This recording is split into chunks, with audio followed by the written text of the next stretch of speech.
शब्दाभये कृष्णा संबंध विज्ञान दयिने प्रभवे नमः माधुर्योज्ज्वल प्रेमध्या श्रीरूपानुगभक्तिदा श्रीगौरा करुणा शक्ति विग्रहाय नमस्तुते नमस्ते गौरवाणी श्रीमूर्ते दिनकारिणे रूपानुगविरुद्धापं सिद्धन्तध्वन्तहारिणे नमो गौरकिशोराय साक्षात्परमूर्तये विभ्रालम्भार सम्बोधे पदम्बुजायते नमः नमो भक्तिविनोदाय सच्चिदानन्दनायिने घोराशक्तिस्वरूपाय रूपानुगमरायते गौराविर्भावभूमे स्वं निर्देष्टा सजनप्रिया वैष्णव सर्वभौमश्री जगन्नाथाय ते नमः वंशाकल्पतरुभ्यश्च कृपा सिन्धुभ्य एव च पतितानां पावनेभ्यो वैष्णवेभ्यो नमो नमः नमो महावदन्याय कृष्ण प्रेम प्रदायते कृष्णाय कृष्ण चैतन्य नाम्ने गौरद्विषे नमः हे कृष्ण करुणा सिन्धो दीनबन्धो जगत्पते गोपेश गोपिकान्त राधाकान्त नमोऽस्तुते तप्तकञ्चन गौराङ्गी राधे वृन्दावनेश्वरी वृषभानुसुते देवी प्रणमामि हरिप्रिये जयतं सुरतोपङ्गो मम मन्दमतिर्गति मत्सर्वस्वपदम्बोज राधामदनमोहनो दिव्यवृन्दारण्यकल्पद्रुमद श्रीमद्रत्नागारसिंहासनस्थो श्री श्रीराधा श्रीलगोविन्ददेव वैष्णालिभिः सेव्यमानो स्मरामि श्रीमन्द्रसरसारम्भि त्वं शिव ततस्थितः कर्षं वेणुस्वरैर्गोपी गोपीनाथ श्रीस्तु नः वृन्दाय तुलसीदेव प्रियाय केशवस्य च कृष्णा भक्ति प्रदे देवी सत्यवत्यै नमो नमः पंचतत्त्वात्मकं कृष्णं भक्तरूपस्वरूपकं भक्तावतारं भक्ताख्यं नमामि भक्तशक्तिकं जय श्री कृष्ण चैतन्य प्रभु नित्यानंद श्री अद्वैत गदाधर श्रीवासदि गौर भक्तवृंद चैतोदर्पणमार्जनं भवमः तावग्निर्वापनं श्रेयकैरवचन्द्रिका वितरणं विद्यावधूजीवनम् आनन्दाम्बुधिवर्धनं प्रतिपदं पूर्णामृतास्वादनं सर्वात्मा स्नपनं परं विजयते श्रीकृष्ण संकीर्तनं हरेर्नाम हरेर्नाम हरेर्नामेव केवलम् कलो नस्येव नस्येव नस्येवं गतिरन्यथा हरे कृष्णा कृष्णा कृष्णा हरे हरे हरे राम राम राम हरे हरे।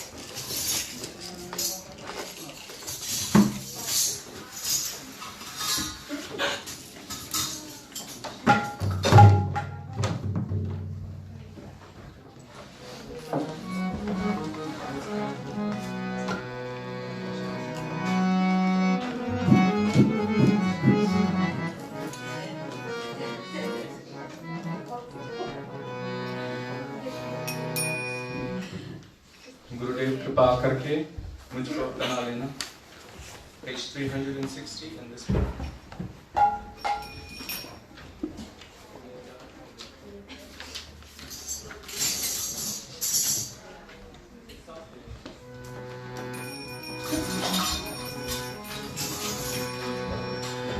गुरुदेव कृपा करके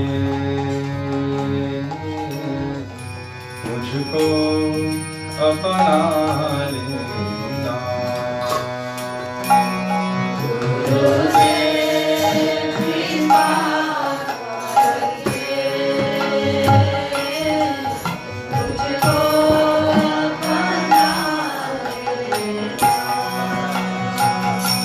हमें शरण पराते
Do you want to just take this one? It might be easier. No, I got this.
to repair our mic stand for a second.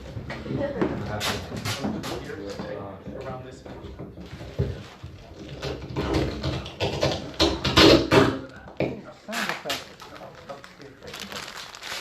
Right over the top, yeah. Slide down. There.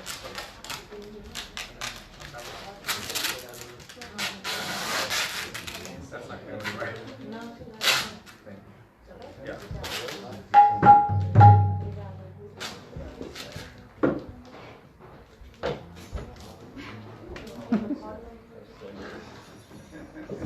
I don't know. They say necessity is the mother of invention.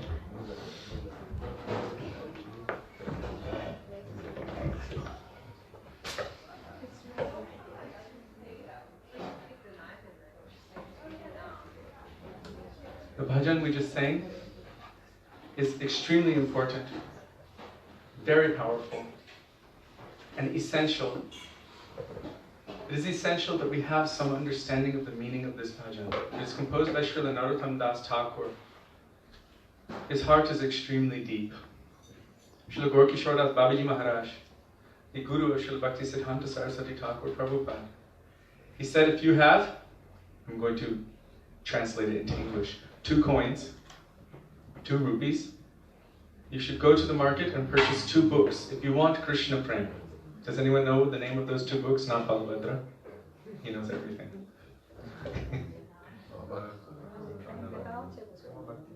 Okay, 1. Prem Bhakti Chandrika. Another one? Prarthana. These are the books of Narottam Das Thakur's bhajans. Really, it is his own bhajan being put onto paper for our benefit. And this bhajan, E Baro Kuruna Koro, Vaishnava Goshai. There he's praying for just 1 drop of mercy. E Baro Kuruna Koro means just now. Please, I need your mercy just now.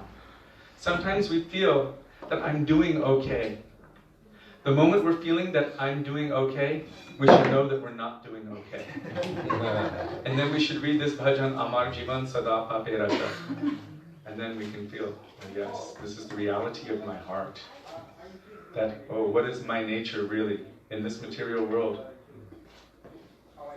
I'm always doing simple activities, if not externally, within my mind. My heart is full of lust, greed, envy, so many material wicked desires.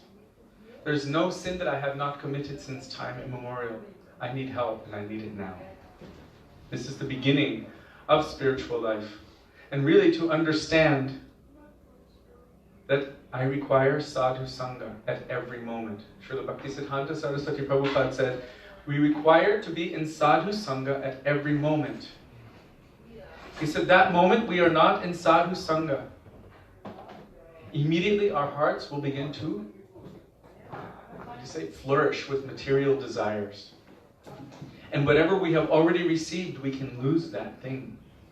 The jewels that we have already received in our hand, we can lose those jewels. And many of us have experienced this as well. That moment when I'm not absorbed in remembering the instructions of my Gurudev. Srila Bhakti Siddhanta Saraswati Thakur said, countless scarcities will crowd the mind. Means all things which are unnecessary and unfavorable for bhakti, or even against what is favorable for bhakti. So how can we be in sadhu sangha at every moment? The association of sadhus. Srila Bhakti Pragyan Keshav Goswami Maharaj, our Param Gurudev, he said that one should be in sadhu sangha at every moment. But when you don't have the opportunity for physical sadhu sangha, association with the pure devotee, then one must take association from the Shastra. That is called Shastriya Sadhu Sangha. Associating with the scriptures. Means the Vedic scriptures and those scriptures which are in pursuance, which are in line with those scriptures. Srila Gurudev explains, Srila Gurudev Bhaktivedanta Narayan Goswami Maharaj explains that what are the scriptures? They're nothing but the words of the pure devotees put down on paper. The scriptures are that. The pure devotees' hearts are witnessing Krishna and his pastimes, and they are telling us these truths. And what do you see when you open the scriptures? Sri Narad Uvacha, Sri Shuka Uvacha, always quoting authority. Quoting authority. This is very important. Hare Krishna. Srila Bhaktivedanta Swami Prabhupada, he said whenever a Vaishnava is asked any question, he never says, I think, I feel, I like, I believe. He said, no, never. Immediately, he quotes from Shastra. Why? Because Vaishnavas are Shastra Chakshushaha. Quite often in conversations, I find that people always try to hold on to the exception instead of the rule. Yeah, but isn't it possible that this could happen? That you don't really need a guru. Maybe Krishna can just directly inspire within your heart. Yeah, it's possible. But that's like winning the lottery 10,000 times in a row. It doesn't happen very often. 1 in 10 quadrillion, if you want that choice, if you want that chance. We do not focus on the exception. At our stage, or at least at my stage, we must focus on the rule. And the rule is given by Shastra, Guru, and Sadhu. If we try to take our own independent path, what will happen? Srila Bhaktivedanta Swami Prabhupada compares it to a ship without a rudder. That ship will go in any direction the wind blows it, any direction any wave pushes it. So to be under guidance doesn't mean to only be always hovering around the sadhu. Really it means to be taking the instructions, the teachings of the sadhu, of Sri Guru into our lives and applying them practically. Making that endeavor with the intent to please that person. They don't need us. They don't need us to try to please them, but when they see that we're making an endeavor, then they will give us mercy. Just before we came here, I was reading a lecture from Srila Gurudev. And he asked one devotee to translate what he was saying into Spanish. And that devotee said, I will try. And Gurudev said, don't try. He said, I will empower you. What can we do on our own? On my own, I have no strength. I don't have potency on my own. But I can call out to the mercy of that person who is the mercy potency of Krishna. And ask them to please bestow their mercy upon me, so that I may be able to do anything. Dhruva Maharaj was a 5-year-old boy. When Narayan appeared in front of him, he couldn't speak. He didn't know what to say. He was a young boy. He was completely dumbfounded. But by the potency of the Lord himself, he touched his head with his concha, and beautiful prayers were manifesting from this little boy. In the same way, we can look at ourselves. We're really all like babies on the path of bhakti. Many years ago, when Srila Gurudev established the advisory council for his Sangha, he hand-selected 100 devotees in prominent positions, preachers, temple commanders, sannyasis. And after many, many hours of being in meetings during Kartik Parikrama, we went to Srila Gurudev, and there 2 of the sannyasis of the executive committee of this advisory council told Gurudev, we've been having so many meetings, and now we are thinking we should do this and this and this and that. And Gurudev started laughing, chuckling to himself. He said, for all of these years, everything has been going on by my energy. And he said, now that you will do, nothing will happen. And he was just laughing. But for me, this was a very important point. We are not the doers. We think we're the doers, but really we're not. Really, we're dependent on mercy. And that mercy comes from sadhu, from Sri Guru. Especially to do anything on the path of bhakti. How can I do anything on the path of bhakti on my own strength? I'm dependent upon mercy. So crying out and calling out for that mercy to that person who is 100% engaged in bhakti and who is 100% surrendered to their spiritual master, who is not changing the teachings of their spiritual master, who is following and who is promoting and who is spreading the fame of Sri Guru everywhere. That person we can take association from and benefit.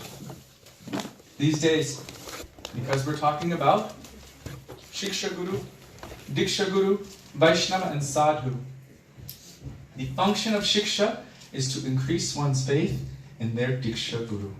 If someone is taking your mind, your heart away from your Diksha Guru and to themselves, how is that? You will see that the teachings are changing. The observances, the activities are changing. This is no longer my Gurudev. What my Gurudev gave me, I will follow. What my Gurudev gave me, I will follow. As he told me, as he did, I will follow. Then we can hope for some Guru Nishtha, which is the backbone of bhakti. So here in this bhajan, Narottam Das Thakur is saying that Krishna, you are residing within the heart of that pure devotee. Krishna himself is saying that the pure devotees are my life and soul. And if we want to come close to Krishna, we have to come close to the heart of that pure devotee who has captured Krishna within the core of their heart by their love and affection. And by their mercy, they will manifest, it is said, our Krishna in our heart. They will install our particular form of Krishna within our heart. In the same way that Sri Guru installs our Thakurji, Pran Pratishta. He calls our Ishtadev, please come into these beautiful forms and accept the worship of your devotees. This is what Sri Guru does. In the same way, he plants Harinam, Krishna himself, into our heart. But my Harinam is not exactly the same as anyone else's. It is directly my relationship with Krishna, which is my own particular specific relationship. Without Sri Guru, we cannot move one step forward on the path of sadhana. It's not possible. To think that on my own I can move forward, this is an illusion. It won't happen. I will be forever stuck, cycling. Not only Sri Guru, but Vaishnavas. And I already explained which Vaishnavas are favorable are those who are increasing my faith in my Guru. These days there are so many different groups that are popping up. I have to speak this because these days it's quite prominent to accept something sentimentally because someone looks nice on the outside. But there's no room for sentimentality on the path of bhakti. I like this one because he's from a particular country, or because he's a certain age, or because he smiles a certain way, or because he wears saffron, or because he doesn't wear saffron, or because it's not a man, because it's a woman. I remember when they were just the last election for the President of the United States, millions of women were trying to vote for a woman because she was a woman. And that was their qualification. It wasn't whether or not she was qualified. They were like, she's a woman, we need a woman president. This is sentimentality. In the same way, we should not judge according to the external. We will be cheated, as Srila Gaur Govinda Maharaj states. Looking externally, from all external things. They look nice, they sound nice, they speak nice. These days, in the name of Srila Gurudev, someone is preaching the exact opposite of the Jiva Tattva that Srila Gurudev preached. And Gurudev's some very prominent followers are accepting it and promoting it to Gurudev's disciples. How will this increase the conviction in the teachings of Sri Guru and the teachings of Gurudev within the hearts of his disciples? Impossible. It will break their faith. So we have a responsibility and a duty to ourselves to become somewhat conversant in Bhakti Tattva, in Jiva Tattva, in Krishna Tattva, in Guru Tattva, in Vaishnava Tattva. If we don't become somewhat conversant with these things, then anyone can say anything at any time and we'll think, oh, this is so nice, I like it, and I will go along with it. But if we have even a little bit of adherence to the teachings of our Gurudev, then when we hear something even slightly different, Gurudev said, I'll try to quote him the best I can. Anything different, he said, you should fight it and defeat it, Gurudev said. This is very, very strong instruction. He didn't want us to be weak. He did not want us to be like little kittens saying, maybe this, maybe that. He said, I don't like mew, mew, mew, mew, like this. He said, I want all of my disciples, my sons, no, my daughters, he said especially, I think he had more faith in the potency of his daughters, that they would really adhere, as dharma means holding on to that truth, that they should represent. And he said, and my sons, my children should be very bold like lions. When you hear any opposite hanta, he said you should roar like a lion and jump on the heads of the elephants of opposite hanta and roar very, very loudly and boldly. What he is teaching is not different than what the rest of our Guru Parampara is teaching. What he is giving. And we should accept those things that our Guru Parampara is giving with strength, with conviction. Hold on to it. So I will end with one thing from Srila Bhakti began Bharati Goswami Maharaj. We chant this prayer quite regularly, Shri Guru Charana Padma Kevala Bhakati Sarma, when we're doing Guru Puja, right? Shri Guru Charana Padma. We chant this prayer.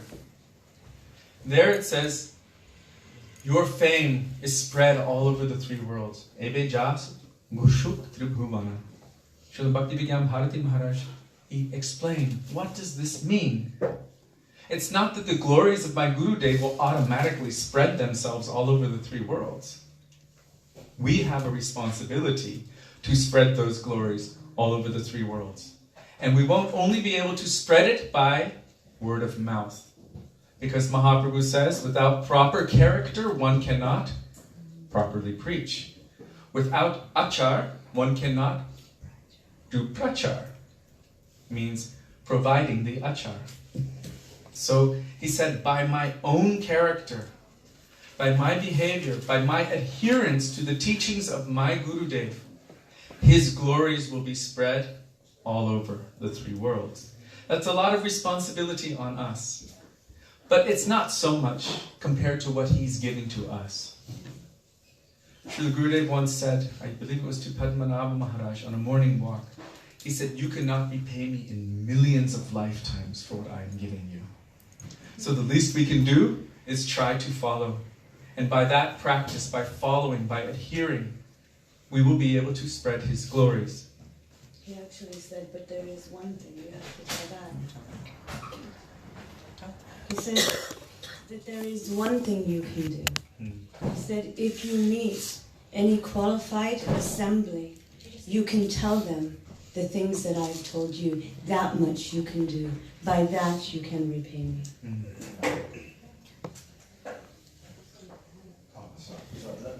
I just thought it was an important part. It is an important part. So he said, you cannot repay me in millions of years for what I am giving you. Really, when we begin to realize the value, the potency, and the amazing things that Srila Gurudev has given us, we will feel a sense of indebtedness. And when that indebtedness actually becomes a little bit real, we won't be able to do anything other than try to please our Gurudev by following his instructions.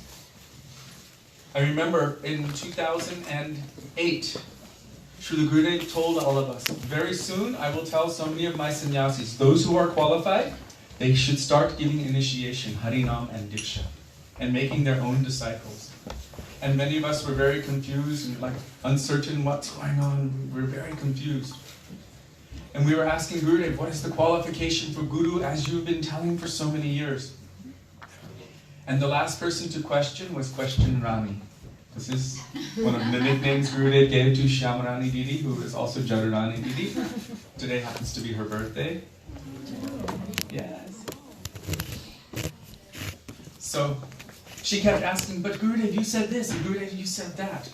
And when you're reading the transcription, you cannot see Gurudev's mood. You just see the word what. And you can ascribe whatever mood you want to him. But I was standing right there watching. He was kind of walking this way. She was coming behind him. But Gurudev, what about this? What about that? Gurudev turned, spun on his heel, and he looked at her. And his eyebrows went like this, and he said, what? You want that after I leave, everything I have given will be lost? It's just like, no. He said, you want everything will be lost? Gurudev was so concerned that what he gave would not be lost. So concerned. That he was willing to even make some concessions at that time. some concessions so that what he was giving would not be lost.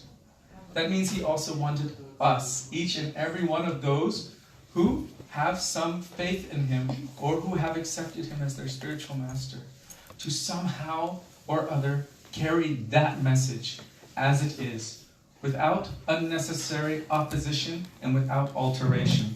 I believe it was our Srila Bhaktivedanta Swami Prabhupada who is very fond of this term, as it is. We've heard this before? As it is.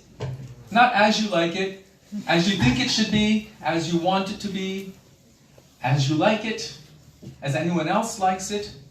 It's very simple. When Srila Gurudev tells Jiva Tattva, and tells it again and again and again a certain way, that's the way he wants us to understand it. It's so simple. And if he's telling it in 4 or 5 different ways, then we need to reconcile it. But when he's speaking about Jiva Tattva a certain way, we accept that as disciples. This is what he has given to me. This is what he wants me to represent. And so the question starts to become inside.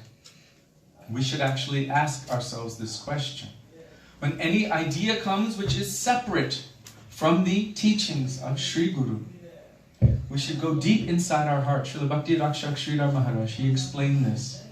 And he said, you should meet with your Guru there. And then you ask, would I say this? Would I do this activity? Would he be pleased by this? And then you move accordingly. It's easy to move on the platform of sentimentality. Oh yeah, this is nice. He's a beautiful Vaishnava, he's speaking. If he's speaking all opposite from my Gurudev, Hare Krishna, I cannot digest this. If it is reconcilable, and very easily reconcilable, then it should be reconcilable for everyone, like that. But if it's not, then we should be very careful. Because one drop, Gurudev said, even if any other Mahabhagavat, listen to this, even if any other Mahabhagavat says something slightly different from your Gurudev, you must reconcile it immediately. Otherwise it will go in like a seed of doubt. And very quickly it will grow into a big tree and then everything will be ruined. It means your conviction in the teachings of your Guru will be destroyed. Without that, you cannot move forward on the path of bhakti. So he said it must be reconciled immediately. And if we cannot reconcile it, then pranam until we can. But if we keep hearing from someone that is creating confusion in our heart and even doubt in our Gurudev, then what will happen to us? We will lose all enthusiasm and bhakti, all inspiration, and we will be lost. So holding tight to the lotus feet of Sri Guru, this is our only hope, really. This is our aspiration, and this is what will help us to move forward on the path of bhakti. So Srila Narottam Das Thakur is speaking about the qualities of the pure Vaishnava. He's saying how we should pray and why it is so necessary to hold on to the lotus feet of Sri Guru.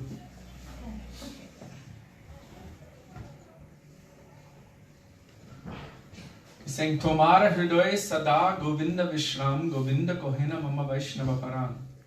That Vaishnava is the heart and soul of Krishna. That means Krishna resides in his heart. Krishna says, I don't reside in Vaikuntha. I don't reside in the hearts of the yogis. Where do I reside? Where my pure devotees are glorifying me. Where they're doing kirtan of me. Where the pure devotees are doing this. So if somehow or other we cannot be in that direct association, which is really the most essential thing for us. Krishna Bhakti Janma Mool Hoy Sadhu Sangha. The root cause of the birth of Krishna Bhakti is the association of Krishna's pure devotees. And even in perfection, once we have reached perfection, the most essential thing is to associate with Krishna's pure devotees. Then we can be assured of success. Not to just associate, but to be under their guidance. But to be under guidance, we must have this conviction that whom I am taking shelter of will increase my conviction in the teachings of my Gurudev, as it is. Srila Gurudev ki jai. If at any time there are any questions, comments, challenges, or points for discussion, we welcome them.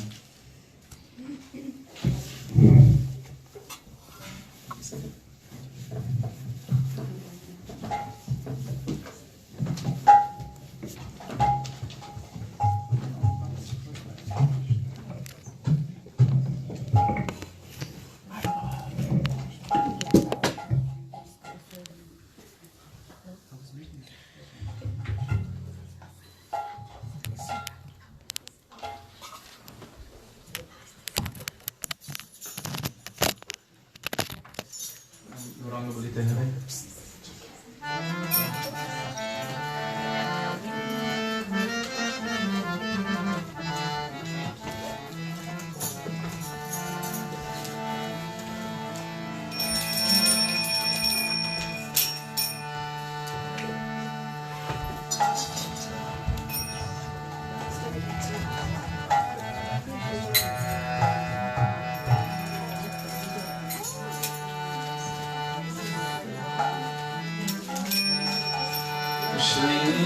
Krishna Chaitanya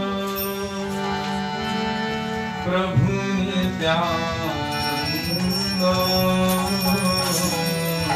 Shri Krishna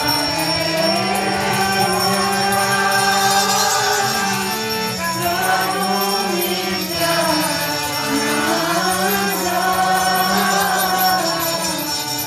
Shri Advaita Gadadhar Shivasadi Gaur Bhakta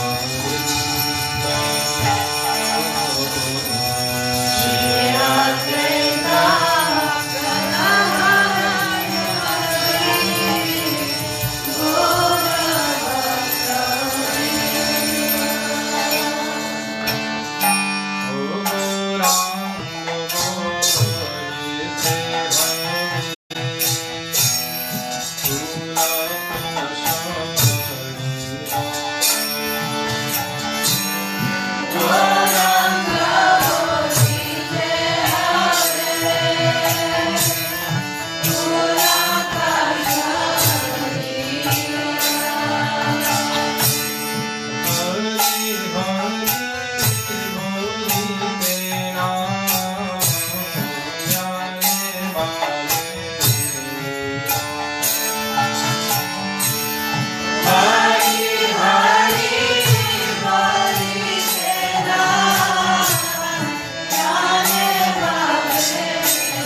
Krishna Deva Bhavantam Vande.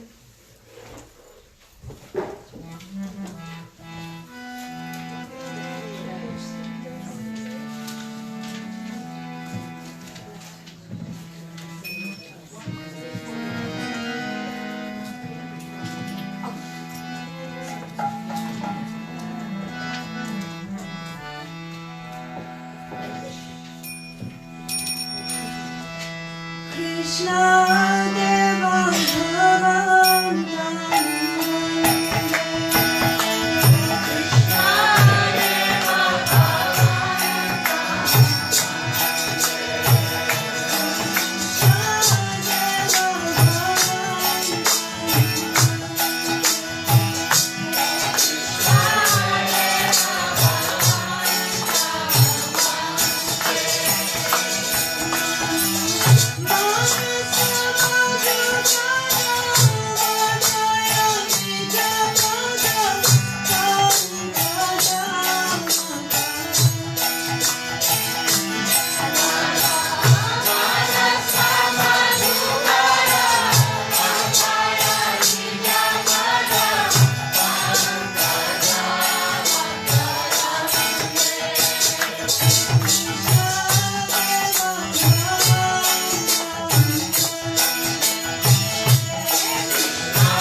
as I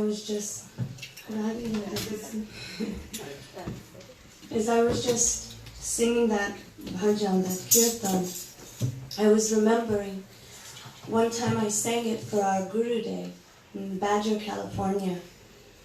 And usually when I hear this kirtan, I don't know if it's the same for all of you, but it's always really, really fast. And it's always the one you do before Radhe Jaya Jaya. It's just like a really quick filler somehow. And so my Gurudev asked me to sing in the middle of class, and I thought, oh, I'll just do a really quick, fired up Krishna Deva, because no one sang it.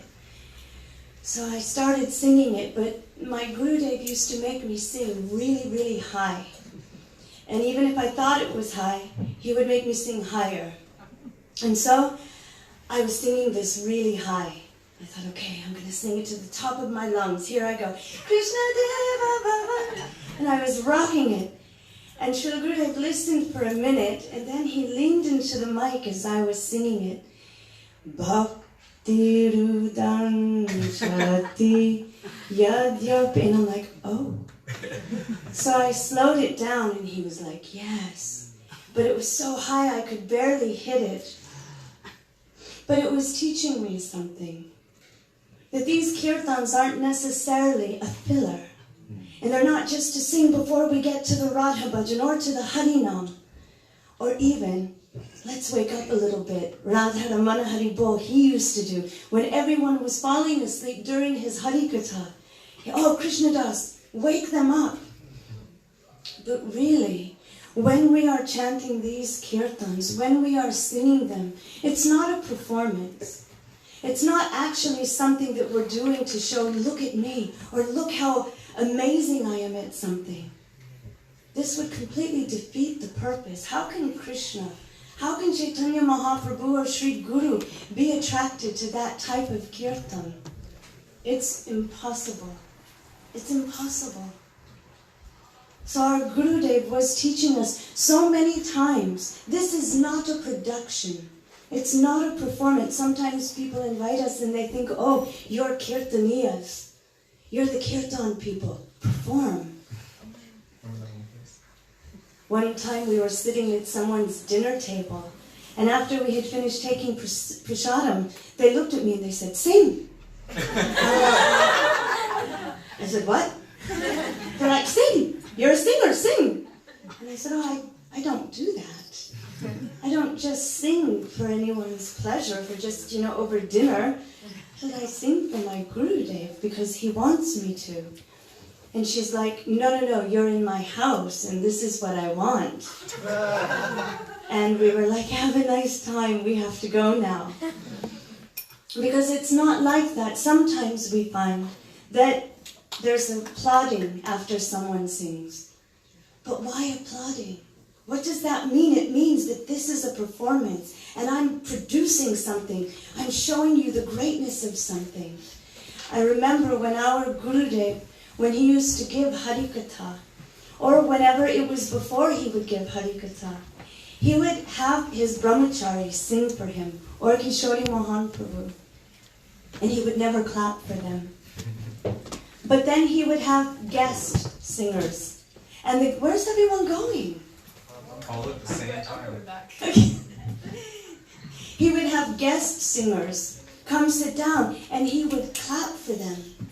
And I remember my goal was, how can I sing so that Gurudev doesn't clap for me?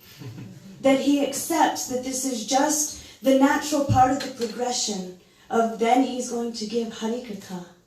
And I would try to make myself in such a way that he would accept my offering as one of his own, not as a performer. And slowly, I noticed that Gurudev, every now and then, wouldn't even acknowledge when I sang, like he would for the brahmacharis. He would just turn the pages to his book and then begin, and I'd be like, he accepted it. And then when he would clap for me, oh, very good, I'd be like, oh no, I made a mistake. Maybe I was trying to show something off, or I was doing something wrong. For me, this was my mood. I want to be accepted. I want this offering to be accepted. when we're chanting Harinam, when we're chanting Kirtan, especially, it's not our property. We don't own these bhajans. We don't own Krishna. We can't just call out and think, I am the doer here. We lose everything in that. We lose everything. It's not bhakti. At very best, it's karma. But it's calling the name in such a way, Srila Bhakti Siddhanta Saraswati Thakur said, don't take the name of the Lord in vain. He said that means for your own vanity, for your own pride, your own pratishta, for name and fame. Oh, you should see me. See how great I'm doing.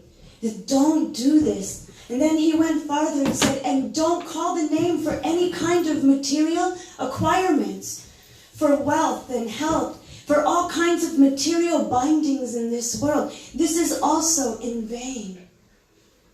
When we chant these kirtans, and when we chant the holy name of the Lord, it is the natural sound, Srila Gaur Govinda Maharaj said, the sound of the Jivatma crying for Krishna. Our ego should try to, false ego, should try to get out of the way at that time. We push it aside. No, now Nama, not me. Oh Gurudev, oh Vaishnavas, oh Radha, oh Krishna, Gaur Nitai, it's you. You are the sun in my universe. You are everything. You are my pratishta. You are my foundation. When Kishori Mohan Prabhu was speaking about sadhana and speaking about the books of our acharyas, he was alluding to that, saying that we have a duty, that we should enter deeply into what our acharyas have given us, especially our gurus. I was sitting back thinking, how many of us have read all of the books of Srila Bhaktivedanta Swami Prabhupada? How many have read Srimad Bhagavatam, Chaitanya Charitamrita, Bhagavad Gita? How many? Science of Self-Realization, Perfect Questions, Perfect Answers. Huh? Journey to Other Planets. So how many of us have actually read them, gone deeply into them? And then I was thinking, how many of us have gone deeply into our Gurudev's books? Deeply. How many have read them all? And then I'm thinking, if we have not, if we haven't read this is our foundation, our everything. Why? Because Guru Nishta is the backbone of bhakti. Guru Nishta is everything. Our Prabhupada, Srila Bhaktivedanta Swami Prabhupada, has given us everything. He is the foundation of the palace of Prem. Without him, what do we have? We have nothing. He gave us everything, including my Gurudev, including your Gurudevs, the holy name, Chaitanya Mahaprabhu, Mahaprasadam, Rasgulas and Gulabjamans, simply wonderfuls. Then, if we go and take shiksha from other Vaishnavas, how will we know what is right and what is not, what is in line with our gurus and what isn't? How will we know? If we have not taken their hard labor and entered deeply into it. Srila Prabhupada, if you hear about how he mass-produced these books, he gave everything in them. And he even says that Krishna is dictating to him. Rameshwar Prabhu, Srila Prabhupada was giving an interview with a reporter. And they were asking, how do you come up with all this? How do you know all this? And he said, Krishna is dictating to me and I'm only speaking what I am hearing from Krishna. And Rameshwar Prabhu said, you mean he's inspiring you, Srila Prabhupada? And he said, what nonsense? No, he is dictating directly. How can we not read that? How can we not go deep into that? Where will our foundation be? It means we won't have any. We will be weak. And how can we read our Gurudev's books without first going to that personality who has given us everything, disregarding that? And then taking shiksha. It's so very dangerous. It's a very fine path, like a razor's edge. And if we don't enter deeply into the moods and conceptions of our near and dear, who we are so indebted to, then even slightly, we will swerve from the path of bhakti and be thrown into oblivion. Those are the words of Srila Bhakti Pramod Puri Maharaj. He said, if we just slightly, an inch, move from the directions and the teachings and instructions of our Gurudev, we will be thrown off the path into oblivion. They don't speak just to, pass the time like us. Hey, how's it going? How you doing? How's life? Not like this. They're giving us clear instruction. This is Guru Krishna manifesting in our life, giving their time, their tears, their energy. But if we're not accepting it, going deep into it, then we are falling into a category of disregard. So many times you hear very new Vaishnavas. I can't say new. Who knows where they are on the path of bhakti.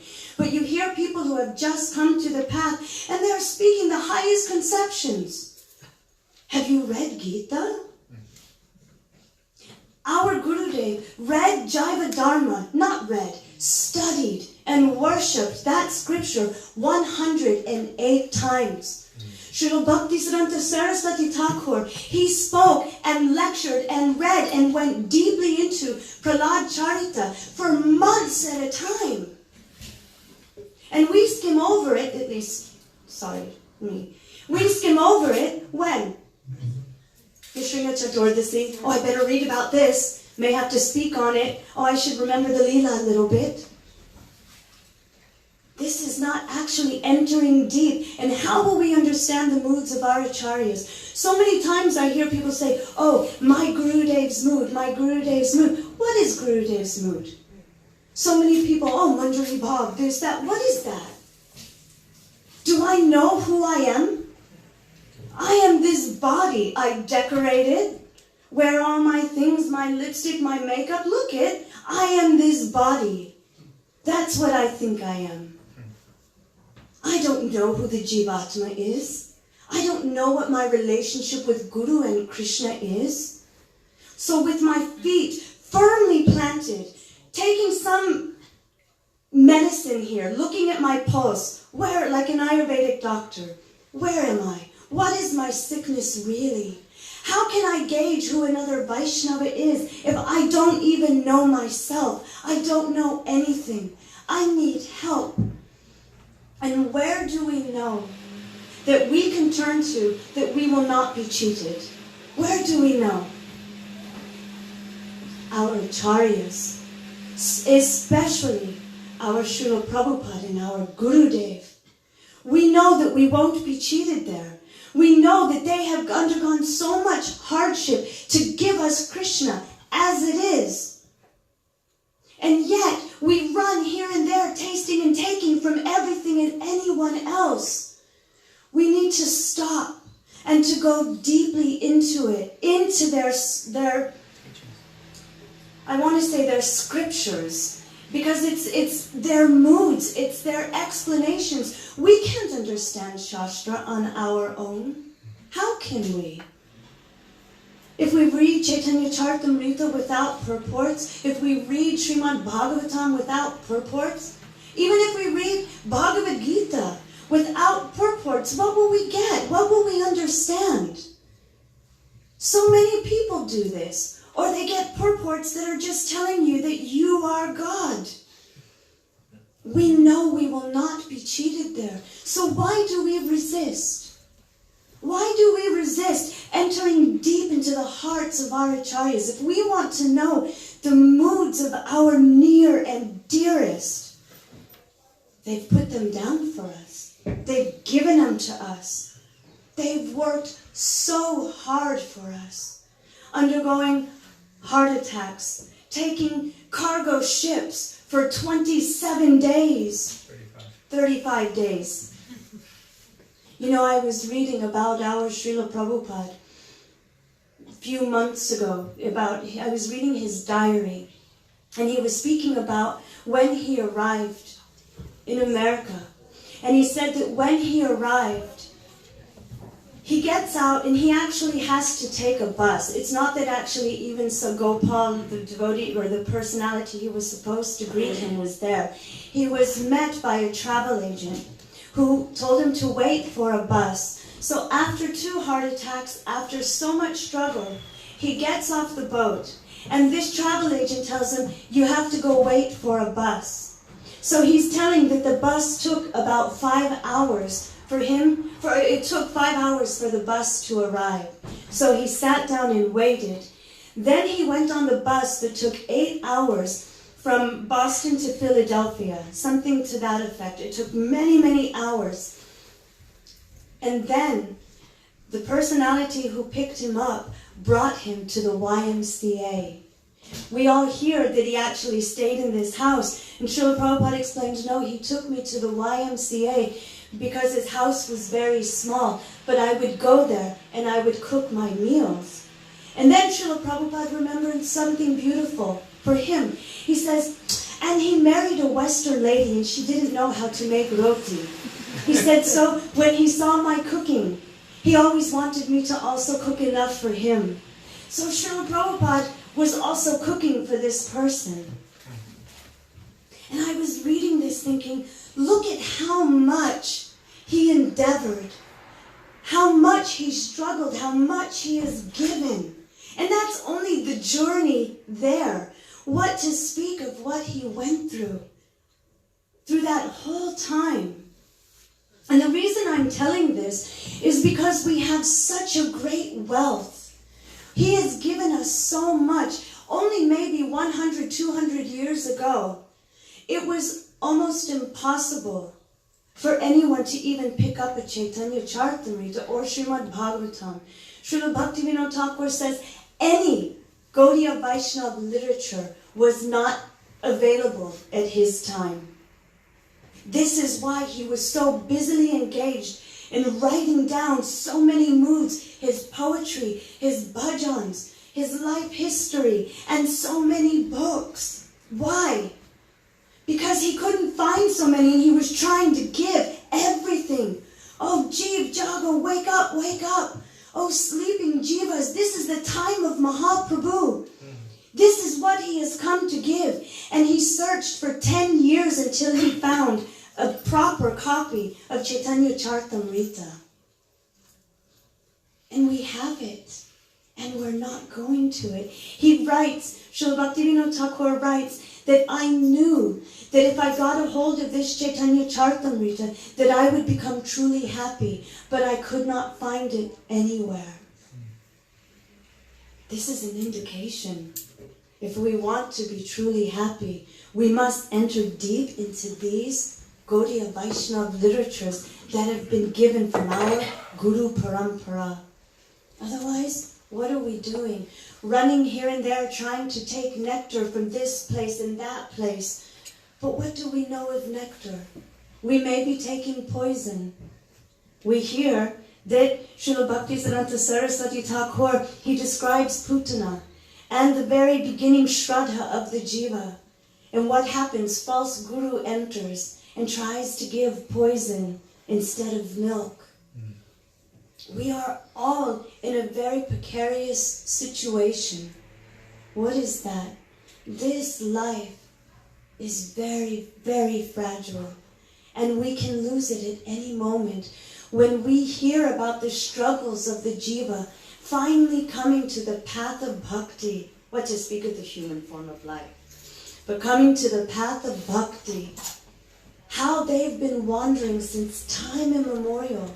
Why are we, those of us who have come to this path, why do we have so much aversion to entering deep into the scriptures, deep into the words of our acharyas?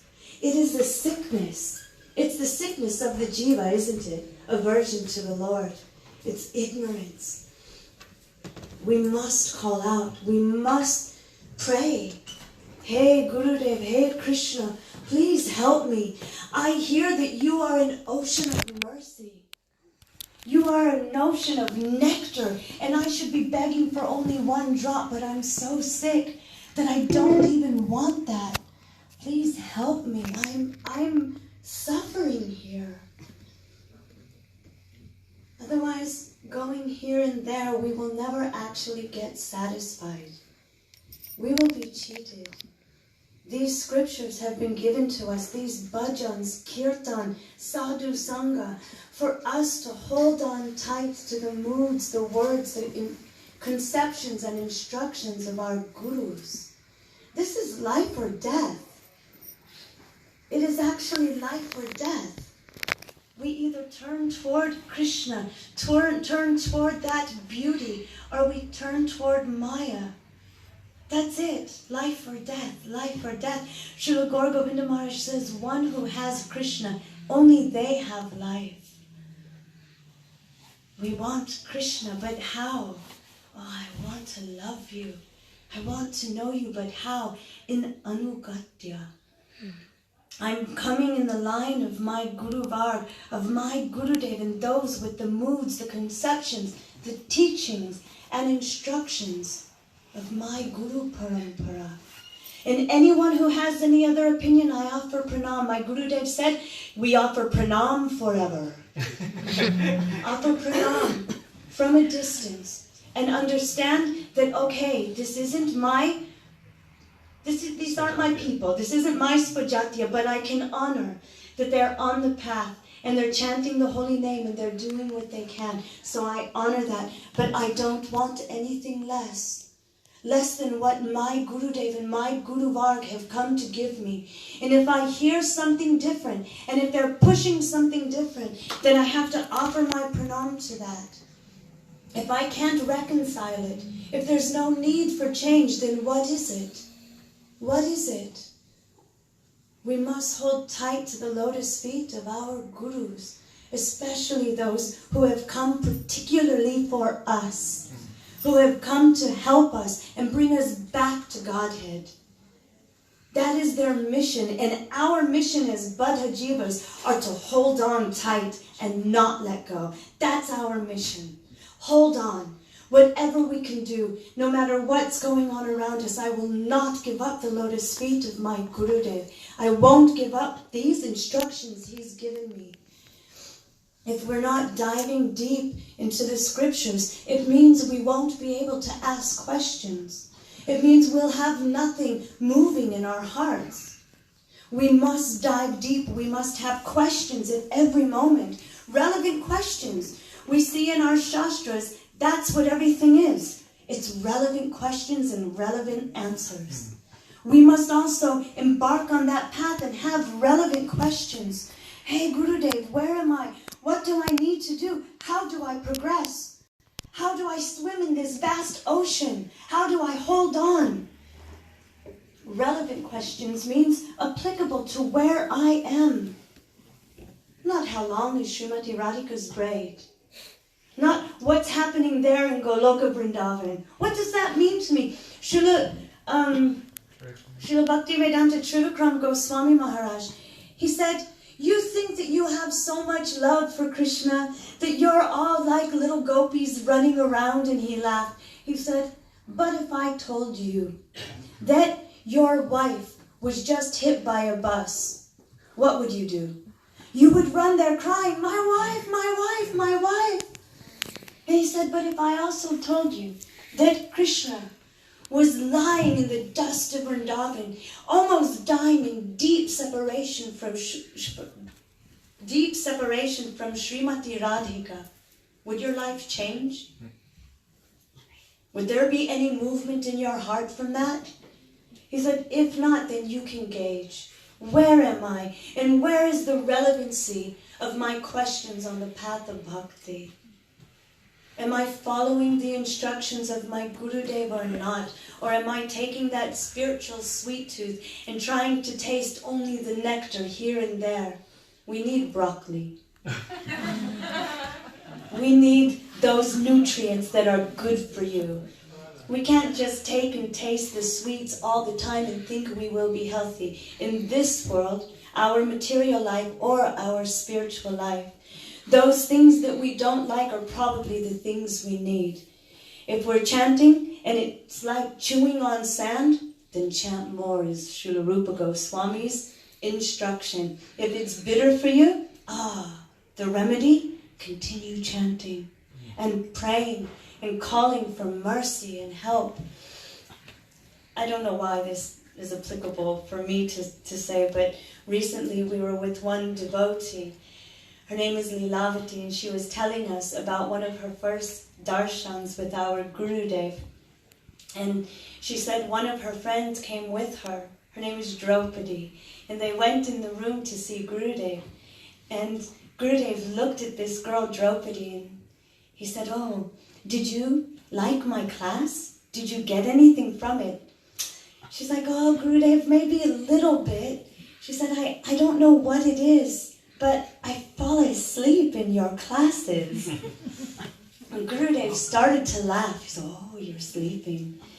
And he said, "Do you fall asleep when you take prasadam? When you eat?" And she started laughing. She said, "No, Gurudev, I don't." And Gurudev laughed and he said, "Then you should take prasadam in my classes." How beautiful and sweet. Our Guru just wants to give us any opportunity to hear all of those things that Krishna wants us to know. You are not this body. You don't belong in this temporary world of suffering and very little bit of happiness. How does Srila Sridhar Maharaj say? You were born of nectar. You are meant to taste nectar. And you should not allow yourselves to be cowed down by anything but nectar. So however misguided you may be at the moment, he says, awake, arise. The search of your Atma, it exists. It exists. He said, Om means a big yes. It exists. So awake, arise, and search for that long hidden jewel. Search for Sri Krishna, reality, the beautiful. That is what we are meant to do. And if we go to any place where we find that our Gurudev is not present there, in the words, in the instructions, and in the Harikatha even, then we will have to bow out with a lot of gratitude, a lot of respect, but understand that this may not be where I will find my Gurudev. Srila Bhaktivedanta Swami Prabhupada was speaking to one disciple of his, and he was trying to tell him, when I'm gone, you will have to have Shiksha Guru. And the devotee said, Srila Prabhupada, I don't want to hear this. You are everything, and you'll be here forever. I don't want to hear. And Srila Prabhupada laughed, and he said, but you should understand something. I want you to know this, that you should search for me in everything and in everyone. You should listen, and you should listen for me, and I will instruct you. I will instruct you in any way and anyhow, in any person. And the devotee said, even the bark of a dog, and Srila Prabhupada said, yes. You should search for me everywhere, and I will find you, and I will instruct you through them. This is sadhana, to find our Guru, to find Krishna in everything we do. If he said even a dog, it means that no matter what we are doing in our life, what obstacles, what happinesses, whatever we may find, we should search for our Gurudev there. We should search for Krishna there. And we should understand that that is actually sadhana. Search for Sri Krishna. Search for Sri Gurudev.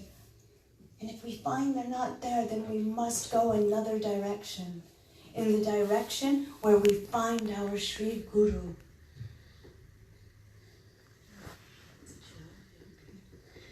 Are there any questions or comments?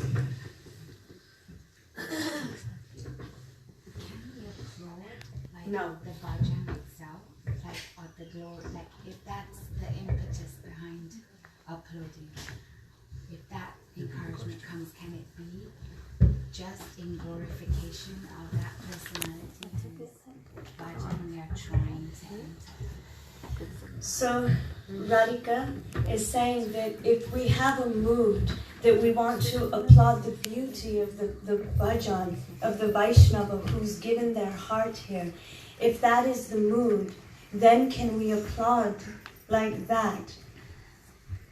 I can't say there's a right and wrong way to behave in that, except what comes to my heart when you're asking that question, I'll share with you.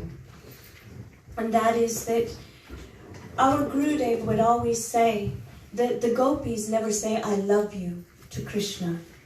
They're always crooked. And Srila Gurudev even said, you can't say thank you to me. You can't say, I love you, Gurudev. This is also not proper, he said.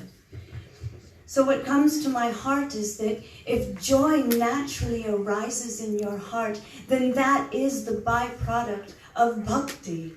We should feel joy and gratitude and inspiration. But it may be that the person who is singing the kirtan thinks that it's applauding them. And we are always told that we shouldn't glorify others, that it could be detrimental for both you and them. And we also shouldn't criticize others.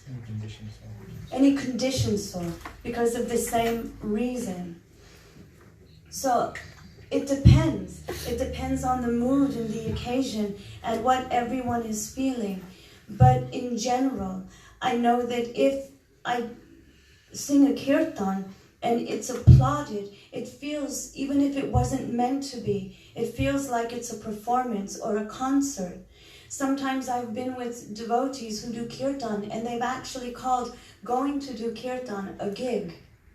Oh, we have a gig over here. Or sometimes they say, yeah, we're going to go do a concert and, are you going to play? Are you going to play tonight?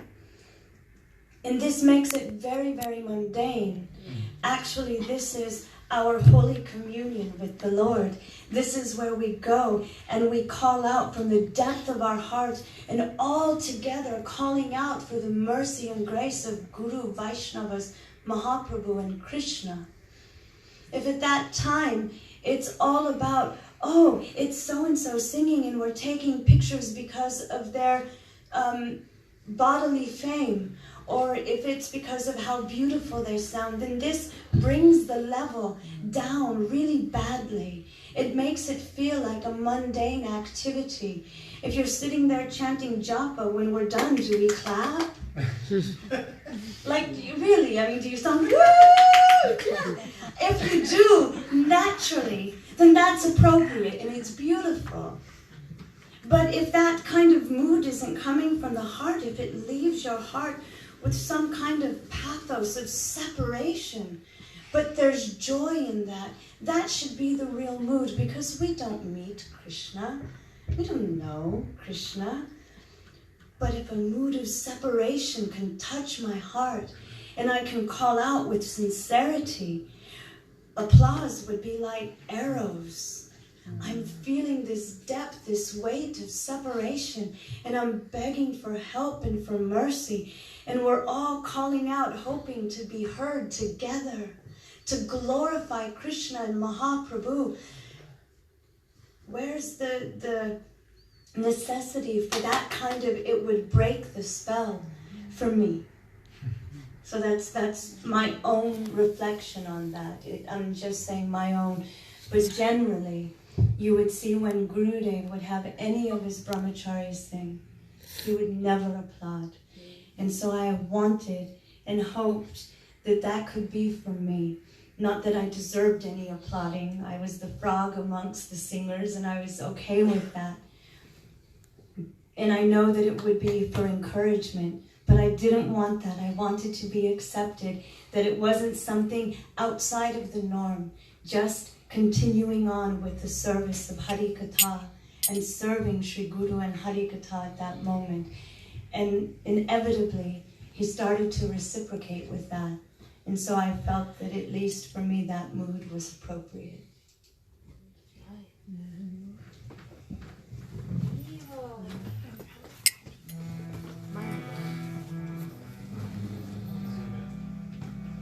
Radhe Jai Jai Madhava Jai Also, if I pinched anyone's heart or spoke anything too harshly, Please forgive me. Sometimes when I'm speaking, I'm seeing myself, and in that I become a little bit harsh, but it's really toward me and my faults, and if I express in a very harsh way or pinch anyone, I don't mean it. Can I add something? Yes? Vivo!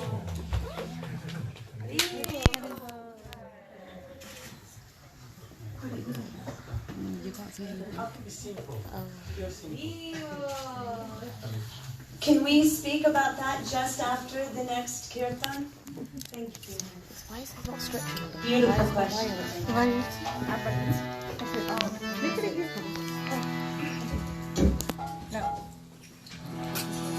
Radhe Jaya Jaya Madhava Jai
So just before the kirtan, a very interesting and important question was asked. How to be simple? I can only speak according to my level. I am not simple. But what I've heard from my Gurudev and from the Vaishnavas, I can try to share some of that. There's a very simple phrase. Saralata e Vaishnavata. Or Vaishnavata e Saralata. Means simplicity is Vaishnavism. It is synonymous. So what is simplicity? Technically, we're all very complicated at this moment. Srila Prabhupada, Srila Bhaktivedanta Swami Prabhupada, he says that we're all like in the madhouse, in a hell of a pandemonium, because we all are convinced, well, I can't say we all, but he's saying in general, that we are this body. So right from that point, we can understand that we are not simple. Because if I'm relating according to this body, and I'm not relating according to who I really am, then where's the simplicity in that? He said we're pretending, we're putting on different personalities, and we're pretending that we're something that we're not. So there's no simplicity in that. So when you asked how to be simple, simplicity and purity would also be synonymous with each other at this point. How to be simple and pure would really be to come into my nature, who I am really. Until I come to that point, I can never be simple, and I will also not be manifesting purity. If I'm representing that I am Kishori Mohan, I used to have a right streak before my hair turned fully white. I've been traveling for so many years and I am so important. What was I in my last life? Why am I in a male body in this life? And what will I be in my next life? This is only a very temporary, short coating over my false ego, over my subtle body, which adjusts with time, and then I will take another coating. So that is not me, and that is not simple. Is it voting outside? Yes. I was just wondering if you can get in. He's getting ready. Okay. The door is open. So simplicity means to come into our nature. Who am I really?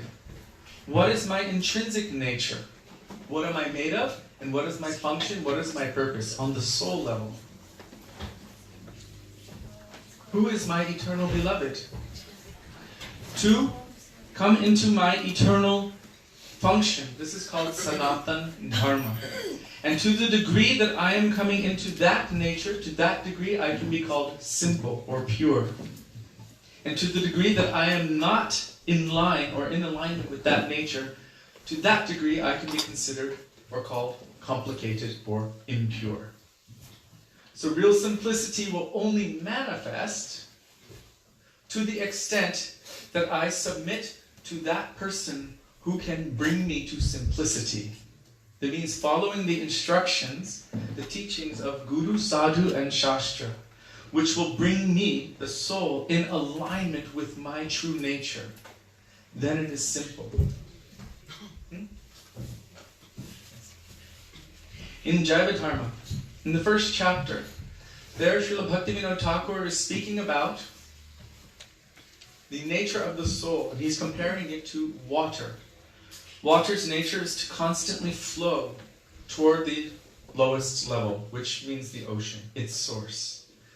But due to being subjected to a very cold, freezing environment, since time without beginning, we have acquired a nature which is not really intrinsic to us.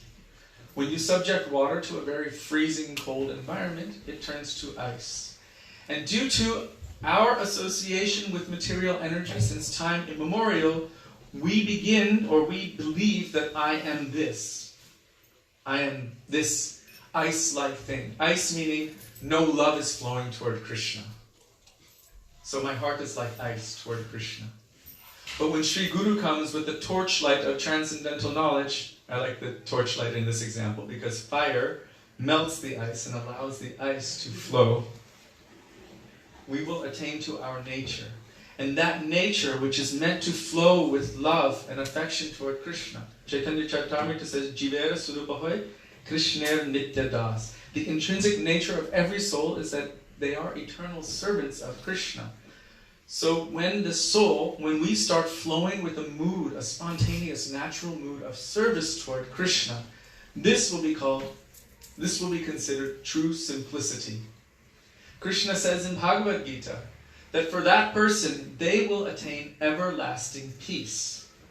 Peace doesn't mean boredom. Peace means to flow with my nature. Which implies that if you're not going in that direction, you will have everlasting, what is not peace? Turmoil. Simplicity is Vaishnavism. Vaishnavism is simplicity. Vaishnavism means to come to that realization and understanding that I am a pure spirit soul. I am part and parcel of Krishna. And I am meant for His happiness, for His pleasure, to serve Him. This is Sanatana Dharma or Vaishnavism. This is simplicity and this is purity. Everything else is turmoil. Is that okay? Very well done, well done. But I like to relate, I like to continue on the same question. There are more questions from your answering, but I'm not going to do that because it's going to be long. So I'm happy. She would like to add something to that. Please. The only thing that, at this point, that I would add to that is, especially Srila Gaura Govinda Maharaj, he would always talk about duplicity. That we shouldn't be duplicitous. It's very important that as we are, we should come in front of Sri Guru and Vaishnavas without putting on some kind of covering, pretending we're something we're not. Coming there with an open, honest heart and sincerity. When there is duplicity, like a double nature, inside one way, outside another way, then this is called complicated. And this is very far from simplicity. So for everyday life, he's talking about the ultimate journey and how to become pure and simple. But here and now, that starts with not being kapata. It means duplicitous. This is a very dangerous thing on the path of bhakti. It actually stops us from going forward. And this, in essence, the first thing that I would say is simple, is our acharyas always say, don't be duplicitous. Stop the duplicity, hypocrisy like this. Once, Srila Gaura Govinda Maharaj was giving a lecture. And in this lecture, he was talking about the 9 gates of the body and all of these things going on. And then he screams out to one devotee, and I believe it was Premji, and he said, Premji, is that your body or Krishna's body? And the devotee said, Krishna's. And Srila Gaura Govinda Maharaj started laughing hysterically. And he said, oh, outwardly he is saying Krishna's body, but inside he's thinking, this is my body, my property, my place of pleasure. And then he started laughing again. And in the middle of laughing, he screamed, don't pretend! Don't pretend! He said, if you pretend, what will happen? If someone is pretending to sleep, he said, Are Baba, it's very hard to wake them. You can see them when they're going to sleep like this. Hey, wake up, wake up. They're pretending. And he said, but that person who is really asleep, who is really in ignorance, they just are as they are. He said, that person will hear the call of Mahaprabhu. He said, what will wake them? And he clapped his hands 3 times and he said, sound vibration. The call of Mahaprabhu can touch them. But that person who is pretending, who is not simple, who is duplicitous, they will never hear the call of Mahaprabhu. So duplicity is like an enemy of simplicity. And that's the first thing our acharyas teach us, is how we are inside. We shouldn't pretend outside to be something else. We should go in front of Guru and Vaishnavas like an open book and sit there with my heart open. This is the dirt, the dust, the rocks and the thorns and knives and sharp things in my heart. Hey Gurudev, please give me your mercy. Because if we pretend and we lock everything up and put on a beautiful cover and pretend, I'm so good, I'm a great devotee, how can we get help? It's not simple. But with simplicity and sincerity, everything is possible. It's a good thing to be simple and pure. What keep me or keep us from it? What is that thing? What, say it again? What keeps us from that, from being simple? Because it's good. What's your desire? What keeps us from being... Oh, Viva Pablo Prabhu. At the risk of sounding duplicitous and complicated, which is my actual state of being, it's just that duplicity is a really good thing, but when we talk about simple, we don't describe, if we say a devotee is simple, and we're referring to their intelligence, that can be a bit of an insult. When you say someone is simple intellectually, that means they're not very bright, right? So relating to Prabhuji's class when I first came in, he's talking about tattva, siddhanta, understanding all the different tattvas and all that. So devotees aren't simple intellectually, not at all. They're actually very profoundly intellectual. They're not simple like that. And if we analyze what Krishna explains in Bhagavad Gita about the mind is always accepting, rejecting. And if we say someone is simple-minded, that's also can be an insult, you know? It's kind of like borderline between intelligence and simple-minded means anyone can control his mind. I mean, whatever someone says, their mind is because they're simple-minded, right? Just like if a child is born with some learning difficulty, right? They can be very simple-minded, right? So the devotee is not simple-minded like that either. The devotee accepts and rejects in terms of what he heard from the spiritual master, which you were saying. He doesn't accept and reject sentimentally. So I feel something in my mind. It feels good. I like that. It pleases my senses, my sense gratification. Therefore I embrace it. So devotees aren't simple-minded in the sense that anybody can say anything and they just accept it. Neither are they simple-minded in the sense that they accept in terms of sense gratification. They accept and reject in terms of what their intelligence has been bathed in by their spiritual master. So, and then they become simple, right? So how can we become simple? One has to bathe the intelligence in Harikatha, in Siddhanta, and what the spiritual master is giving. Then when the intelligence is pure and the mind is controlled, then we can become, which is the ultimate goal, simple-hearted. You know, simple-hearted means, as they will in your class, by the way,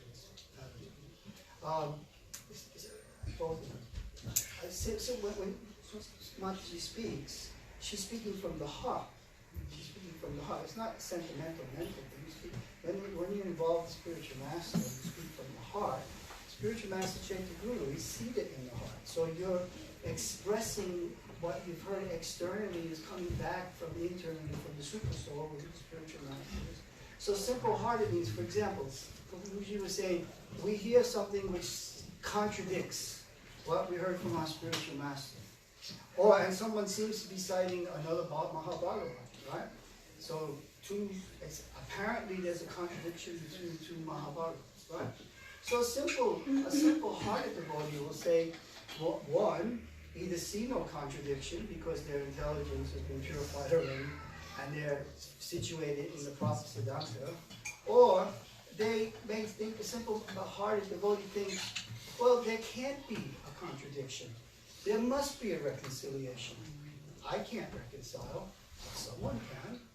And eventually, I will hear from that person and it will be reconciled. But I'm going to continue. I'm not going to fight and get into Vaishnava aparad because I need to be right and I need to prove that person is wrong or that my guru is better than God. No.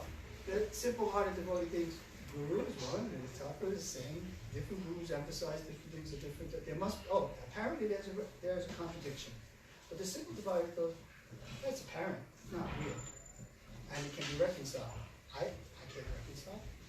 Well, I reconcile it, I don't see the contradiction, right? And this Jiva Tattva, I genuinely don't see a contradiction. And I haven't entered big arguments because for me it's been reconciled, you know? But someone who can't reconcile, they can think, well, I can't reconcile that. It can be reconciled. That's simple. What's more important? Is it important to fight with people? It may be important to establish the Siddhanta, when you have to establish things, you know. But say like on the internet, you know, people are getting into arguments and they're, you know, throwing operads and that has nothing to do with the process of purification. This is sort of spiritual suicide, you know what I'm saying?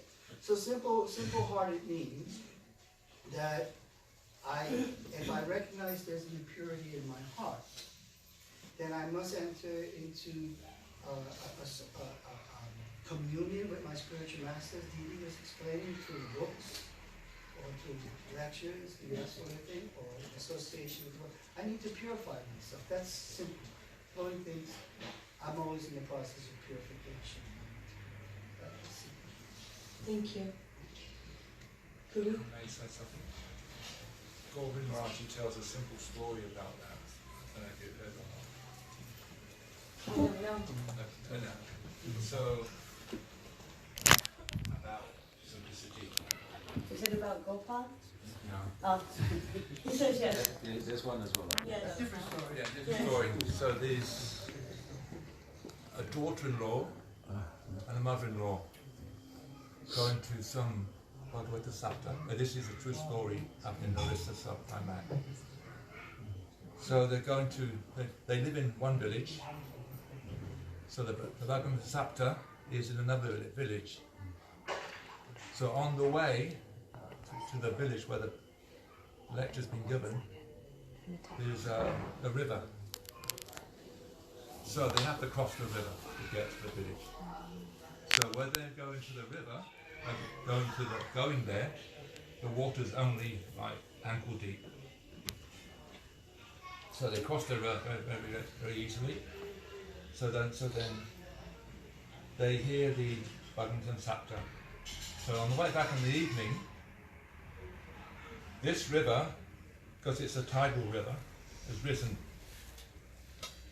And the verse the speaker was speaking on is just say the name of Hari and you will cross the material ocean very easily. So the daughter-in-law accepts what the speaker says. The mother-in-law, for being duplicity, she says yes, but her heart says no. So they're coming to this river. So the river's quite high. So the daughter says, Hari, Hari, and she crosses the water very easily. Now because the mother-in-law has got duplicity in her heart, she walks across and the water, she's getting deeper and deeper, and she's about to drown.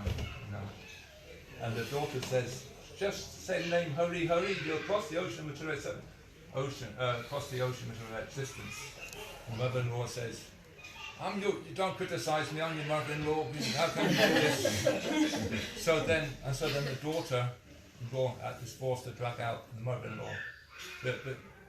So this shows that by having duplicity, because the daughter-in-law accepted with faith, with simplicity, she crossed that ocean, that river very easily. But the mother-in-law, because of her duplicity, she had difficulty crossing.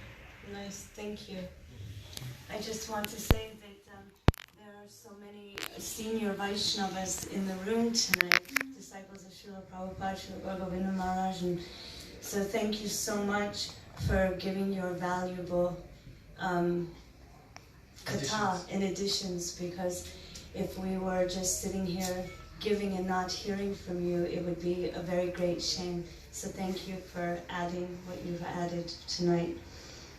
Because it's already 6 and we've been going since just about 3:30 and it's time for Aarti, we wanted to at least do one more Nam Kirtan. But I wanted to leave. Our Gurudev used to say that everything should end on a sweet note. Not that... Okay, he still wants to go back to simplicity. Go ahead. Thank you very much. And then, I just wanted to add one little thing, and then she will end with the sweetness. What keeps us from? What keeps us from? And this gentleman here, he says the duality is good. What I hear from, and duality is not so good. So there you go. We have something which has been given to us eternally by Krishna that is called independence. And the independence gives us a choice at every moment to accept Krishna or accept his external energy, which is Maya. We have a choice which way to go. Krishna's mercy manifests in this world in the form of Sri Guru, the pure devotee. And one thing our Gurudev, he would say periodically to different devotees. One time he said about one devotee, he said, I like them so much. They are like a blank sheet of paper, and I can write anything I want on that paper. One time a devotee was playing with a flower, and Gurudev said, give me that flower. So they gave him the flower, and then he started moving it like this, in many different directions. And he said, I want that your heart should be like this, that I can place you wherever I like. This is simplicity.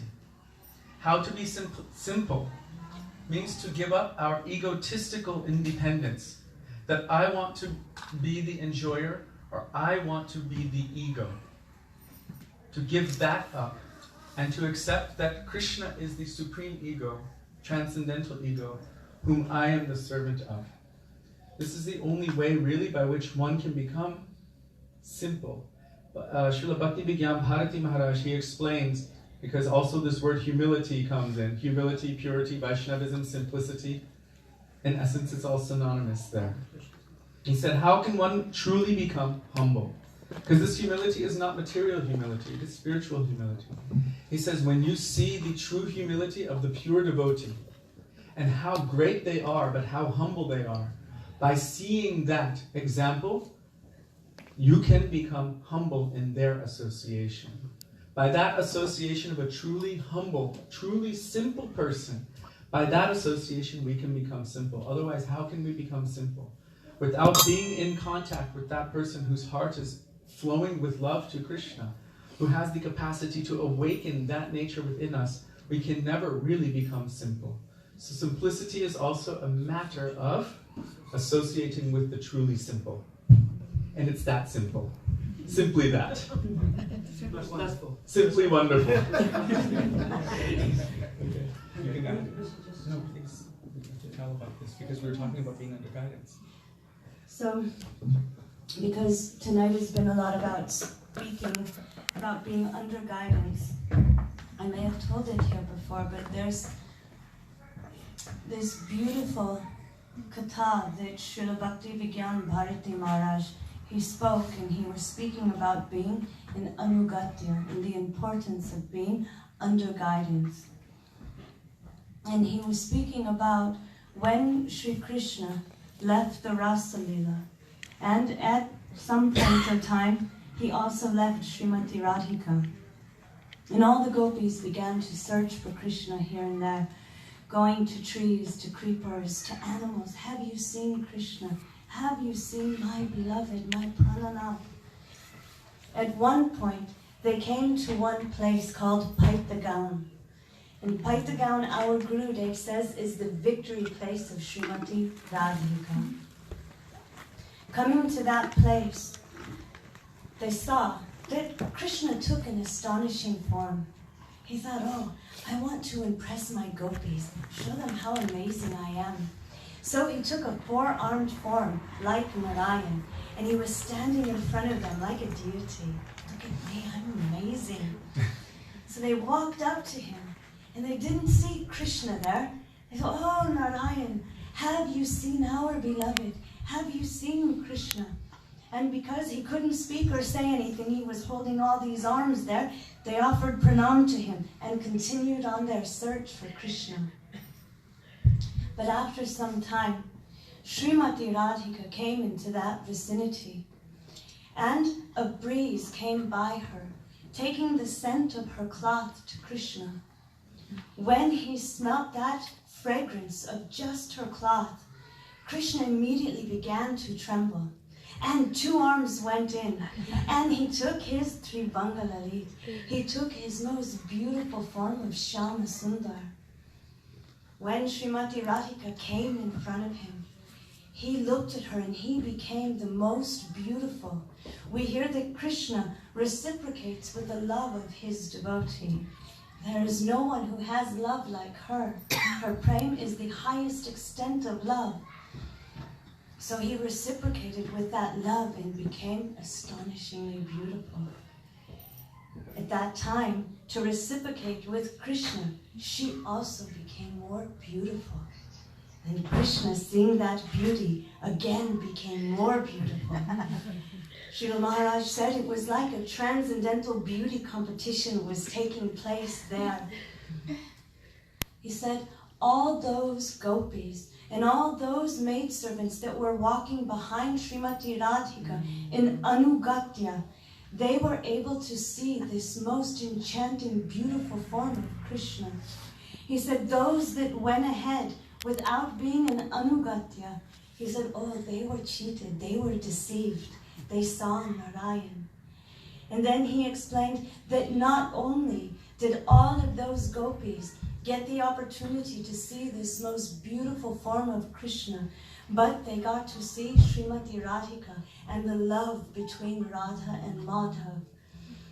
So he said, how important is Anugatya, to be under guidance and to be following in the footsteps of our acharyas, taking their moods, their conceptions, their words and instructions. We may not be so elevated, all of us, that we can actually reconcile and understand on our own. We are babies. We're not senior Vaishnavas, all of us. So we need to take association with those who are giving us what our Gurudevs have given us. Then we are safe.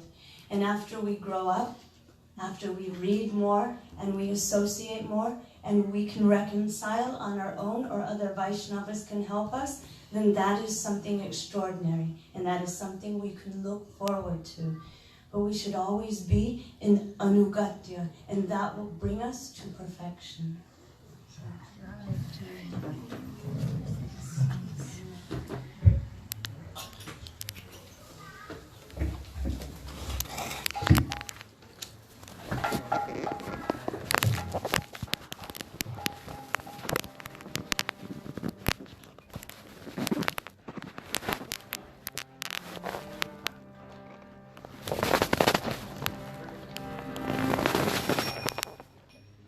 Hare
Hare